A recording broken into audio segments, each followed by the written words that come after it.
welcome back to Supplement Monday, the place where we dive deep into the science behind popular supplements so that you can make informed decisions about what you're putting into your body. Now, before we get started, it is absolutely crucial to understand this. Supplements are meant to do exactly that. Supplement an already solid foundation. The most powerful performance enhancers on the planet are not found in a bottle. They are a goal-oriented nutrition plan and consistent training regimen. If you're looking to build that foundation, my Eat Well, Move Well program is designed specifically to do that, to help you establish nutritional habits that support an active body and lifestyle. And the best part, new groups start every single Monday, so you can jump in anytime. The link is going to be in the description below. All right. With that being said, today we're talking about a supplement that is so much more than just a vitamin. It actually functions like a hormone. We're breaking down the sunshine vitamin, vitamin D. So let's talk about what vitamin D actually is. Technically, it's a fat-soluble vitamin, but its mode of action is hormonal. You can get it from some foods like fatty fish, egg yolks, and fortified milk, but the primary source is synthesis in your skin from UVB sunlight. The process is fascinating. When UVB rays hit your skin, a cholesterol derivative called 7-dehydrocholesterol converts vitamin D3, which is also known as calciferol, is inactive. It then travels to your liver where it's hydroxylated into 25-hydroxyvitamin D, or calcidiol.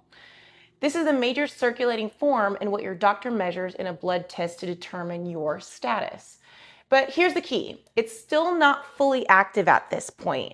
It makes a final trip down to your kidneys and other tissues to be converted into the active hormonal form 1,2,5-dihydroxyvitamin D, or calcitriol. So just changes slightly. This active calcitriol is a key that unlocks vitamin D receptors present in almost every tissue in your body, from the bones and intestines to your immune cells and muscle fibers. This is why its benefits are so widespread. This is also why the symptoms of a vitamin D deficiency kind of run all through your body, and it's things that you would not, off the top of your head, attribute to a vitamin D deficiency. So, we all know that vitamin D is crucial for bone health by regulating calcium absorption. But for us active folks, the benefits are even more compelling. So, one, vitamin D is strongly related to muscle function and strength. Vitamin D receptors are directly located on muscle tissue, and when activated, they influence gene expression that leads to muscle protein synthesis, the process of building new muscle. A 2018 meta-analysis in the Journal of Science and Medicine and Sport looked at several studies and found that vitamin D supplementation significantly improved lower limb strength, especially in individuals who were deficient to begin with. 2, immune support. Strenuous exercise can temporarily suppress the immune system. Vitamin D modulates both the innate and adaptive immune responses. A famous 2017 review in the BMJ concluded that vitamin D supplementation was safe and protective against acute respiratory tract infections. For an athlete, fewer sick days leads to more consistent training and fewer drop-offs. 3, inflammation and recovery. And this was very key for me because, as I've mentioned before numerous times, I deal with inflammation that can spiral out of control pretty quickly. And so I manage that through multiple factors, but one of them is high dosage vitamin D. So let's talk a little bit about that. Intense training causes inflammation. There's no way to get around that. Vitamin D appears to have anti-inflammatory effects by reducing pro-inflammatory cytokines.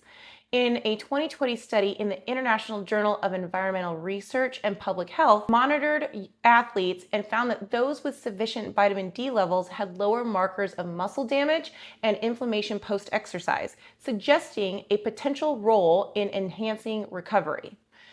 If you want to look more into these studies, I'm going to post the links to these exact ones in the description box, so you'll be able to find them there. So, who is at most risk for deficiency and should strongly consider supplementation?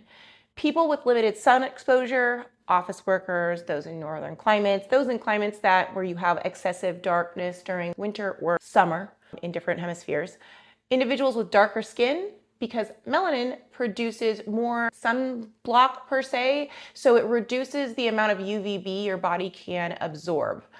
Other adults, as skin synthesis becomes less efficient. So people who are older also need vitamin D supplementation because they're just not quite as good at processing and getting vitamin D out of sunlight. Anyone who consistently wears sunscreen is also at risk of a vitamin D deficiency. So it's great for cancer protection, but it blocks vitamin D synthesis. And frankly, athletes that train indoor most of the time also are going to need vitamin D supplementation. The gold standard is to get your blood levels checked to find out if you are deficient in vitamin D.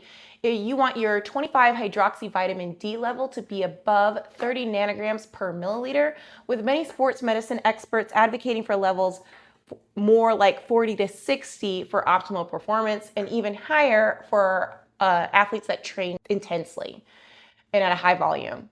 For dosing, the general recommended daily allowance is 600 to 800 IUs, but that's often too low for adults, especially people who are already deficient. A common and safe supplemental dose for maintenance is 1,000 to 2,000 IUs of vitamin D3 per day. If you are deficient, your doctor may recommend a much higher loading dose for a short period. I personally take 50,000 IUs per week, and that is because 1, I have darker skin. 2, while I do enjoy being outside during the week, I'm typically on the computer. I try to do it outside as often as possible.